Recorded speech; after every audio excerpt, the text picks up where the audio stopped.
जय हिंद दोस्तों, स्वागत है आप सभी का एक बार फिर से हमारे इस न्यू करंट अफेयर सेशन में। साल 1971 जब पूर्वी पाकिस्तान से पाकिस्तानी सेना को भारतीय सेना ने खदेड़ दिया था और बांग्लादेश का जन्म हुआ।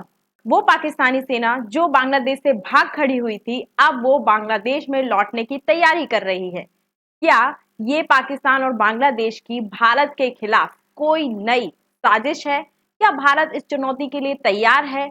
और आने वाले समय में पाकिस्तान और बांग्लादेश के बढ़ते सैन्य रिश्तों से भारत को क्या-क्या परेशानियां झेलनी पड़ सकती हैं? भारत के लिए क्या-क्या सिक्योरिटी कंसर्न हो सकते हैं आने वाले समय में? उन सब पर भी आज के सेशन में हम चर्चा करने वाले हैं। उससे पहले मेरी आपसे एक छोटी सी रिक्वेस्ट है, अगर आप इस चैनल पर नए हैं तो चैनल को सब्सक्राइब कर लीजिए, वीडियो को लाइक कर दीजिए, क्योंकि जितने लोग भी वीडियोस देखते हैं बहुत कम लोग होते हैं जो चैनल को सब्सक्राइब करते हैं। तो चलिए स्टार्ट करते हैं। विजय दिवस के बारे में तो आप सभी ने सुना होगा।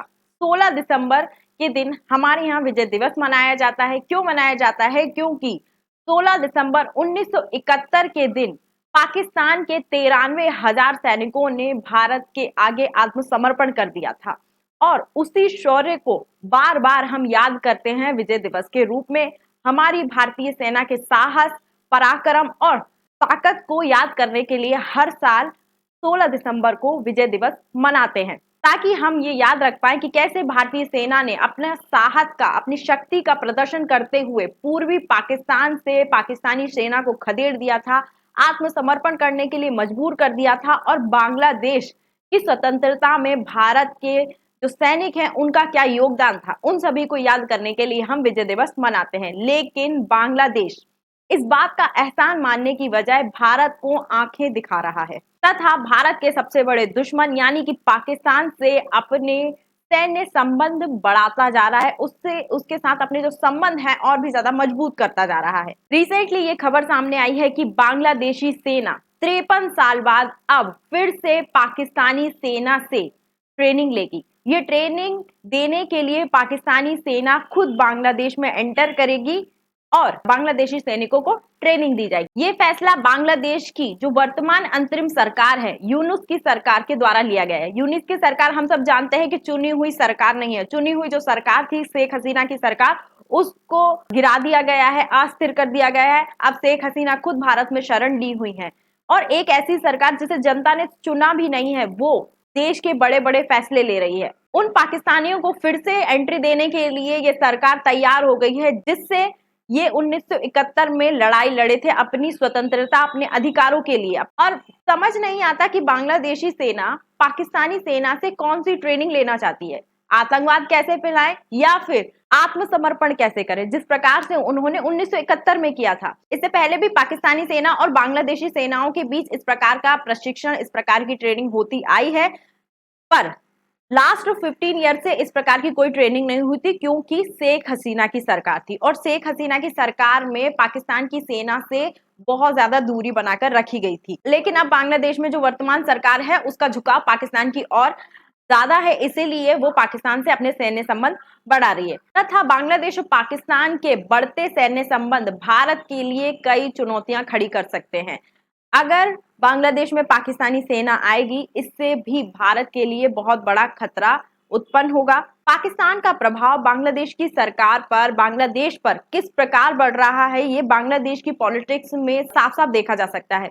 रिसेंटली यूनुस की जो अंतरिम सरकार है, उन्होंने वीजा नियमों में भी बदलाव किया है और इन नियमों के तहत पाकिस्तानी नागरिकों को वीजा प्रतिबंधों में छूट दे दी गई है। खासकर जो सिक्योरिटी क्लियरेंस से रिलेटेड जो छूट होती है वो दे दी गई है। मतलब कि अब कोई भी पाकिस्तान का नागरिक खुलेआम बिना सिक्योरिटी चेक के बांग्लादेश में आ जा सकता है। साथ ही जो पाकिस्तान के जहाज हैं, शिपमेंट जहाज हैं, वो भी चिटगांव बंदरगाह पर डिपोर्ट हो रहे हैं। और अब पाकिस्तानी सेना की वापसी, पाकिस्तानी सेना की वापसी के साथ साथ पाकिस्तान की खुफिया एजेंसी ISI भी बांग्लादेश में और सक्रिय हो सकती है, क्योंकि जिस प्रकार से बांग्लादेश ने अपने वीजा नियमों में चेंज किया है, सिक्योरिटी क्लियरेंस के बिना किसी भी पाकिस्तान को बांग्लादेश में आने जाने की स्वतंत्रता दी जाएगी, तो उससे पाकिस्तानी खुफिया एजेंसी के एजेंट बिना किसी रोक टोक के, बिना किसी सिक्योरिटी चेक के बांग्लादेश में एंटर करेंगे और भारत और बांग्लादेश के बीच बहुत बड़ी सीमा है और इस सीमा पर वो खुफिया जानकारी एकत्रित कर पाकिस्तान को दे सकते हैं, जिससे भारत की जो सुरक्षा चिंताएं हैं वो और भी ज्यादा बढ़ जाएंगी। बांग्लादेश पाकिस्तान की खुफिया एजेंसी ISI की मुट्ठी में इस हद तक पहुंच गया है कि वहां पर अभी जो रिसेंटली सत्ता परिवर्तन हुआ है, जो यूनुस की सरकार आई है, उसमें भी ISI की अहम भूमिका है। साथ ही जो आतंकवादी शेख हसीना के कार्यकाल में जेल में बंद थे, उन आतंकवादियों को बांग्लादेश ने छोड़ दिया है। अब वो सरकार में इन्वॉल्वमेंट बढ़ा रहे हैं, सरकार चलाने में अपनी अहम भूमिका निभा रहे हैं। तथा वर्तमान में बांग्लादेश जिस प्रकार से पाकिस्तान के साथ अपनी इन्वॉल्वमेंट बढ़ा रहा है, संबंध बढ़ा रहा है, ये कोई हैरानी की बात नहीं होगी कि बांग्लादेश कुछ समय बाद फिर से पूर्वी पाकिस्तान बन जाए और फिर पश्चिमी पाकिस्तान और पूर्वी पाकिस्तान मिलकर भारत के खिलाफ कोई बड़ी साजिश रचे। और बांग्लादेश और पाकिस्तान की इन साजिशों में पाकिस्तान की खुफिया एजेंसी, कट्टरपंथी संगठन ये भी साथ दे सकते हैं। बांग्लादेश में पाकिस्तानी सेना की वापसी, ISI एजेंट की वापसी, ये पाकिस्तान की कोई नई साजिश नजर आती है जो भारत के खिलाफ है, जिससे भारत की सुरक्षा चिंताएं भी बढ़ सकती है। कूटनीतिक चिंताएं तो बढ़ेंगी, सुरक्षा चिंताएं भी बढ़ सकती है। और सबसे ज्यादा चिंता का विषय है सिलीगुड़ी कॉरिडोर। देखिए, ये है बांग्लादेश, ये मैप में इधर जो ग्रे पार्ट है ये है बांग्लादेश, ठीक है, और ये है इंडिया।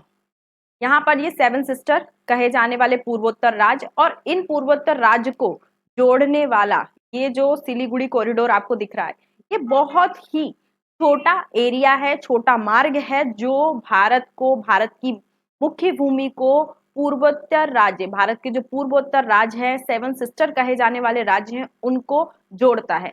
और बांग्लादेश के साथ जब जब भी भारत के रिश्ते खराब होते हैं, बांग्लादेश के कट्टरपंथी संगठन भारत को इस कॉरिडोर को कैप्चर करने की धमकी दी जाती है। और अब जब पाकिस्तान की इन्वॉल्वमेंट बांग्लादेश की राजनीति में बढ़ेगी, बांग्लादेश की सेना में बढ़ेगी, तो ये जो धमकी है और भी ज्यादा कट्टर हो सकती है, ठीक है। रिसेंटली जो बांग्लादेश में कट्टरपंथी ग्रुप हैं जो भारत के खिलाफ रहते हैं, जैसे कि अभी जमाते इस्लामी, जिस पर से रिसेंटली बांग्लादेश ने बैन हटाया है, उसने भी रिसेंटली भारत की इस चिकन नेक को कैप्चर करने की धमकी दी थी। और अगर ये सिलीगुड़ी कॉरिडोर किसी भी प्रकार से उस पर कोई भी खतरा आता है, तो हमारे जो पूर्वोत्तर राज्य हैं उनसे हमारा संपर्क टूट जाएगा, तो हमारे जो पूर्वोत्तर राज्य हैं वो भी खतरे में आ सकते हैं। तो बांग्लादेश और पाकिस्तान के बढ़ते मिलिट्री रिलेशन भारत के लिए जरूर ही चिंता का विषय हो सकते हैं। लेकिन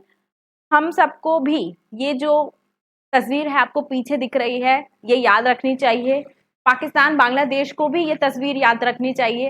बांग्लादेश के लोग शायद इस स्टैच्यू को जो उन्होंने बनाया था 1971 जो आजादी मिली थी उसकी याद में तोड़ दिया है रिसेंटली। तोड़ने की वजह से शायद भूल गए हैं कि कैसे भारतीय सेना के सामने पाकिस्तान के 93,000 सैनिकों ने आत्मसमर्पण कर दिया था। अब तो वर्तमान में भारत की सेना और भी ज्यादा ताकतवर हो गई है। तो इस तस्वीर को बांग्लादेशी हो या पाकिस्तानी हो, दोनों को ही याद रखना चाहिए और हमें भी याद रखना चाहिए। और शायद पाकिस्तान को ये बात याद भी है, इसलिए कभी भी वो भारत से सीधा पंगा नहीं लेता। कभी आतंकवादी भेजता है, जम्मू कश्मीर में हमले कराता है, तो कभी बांग्लादेश के कंधे पर बंदूक रखकर चलाता है। तो रिसेंटली अभी वो बांग्लादेश का केवल यूज कर रहा है। बांग्लादेश को अभी ये बात समझ में नहीं आ रही है। जब बांग्लादेश को ये बात समझ में आएगी तब तक बहुत ज्यादा देर हो चुकी होगी। और हम जितनी चर्चाएं कर रहे हैं इन सभी टॉपिक पर, उससे ज्यादा पैनी नजर हमारी रॉ अजीत डोभाल, हमारे रक्षा मंत्री, उनकी होगी। वैसे तो भारतीय सेना पूरी तरीके से सक्षम है पाकिस्तान और बांग्लादेश की हर एक हरकत का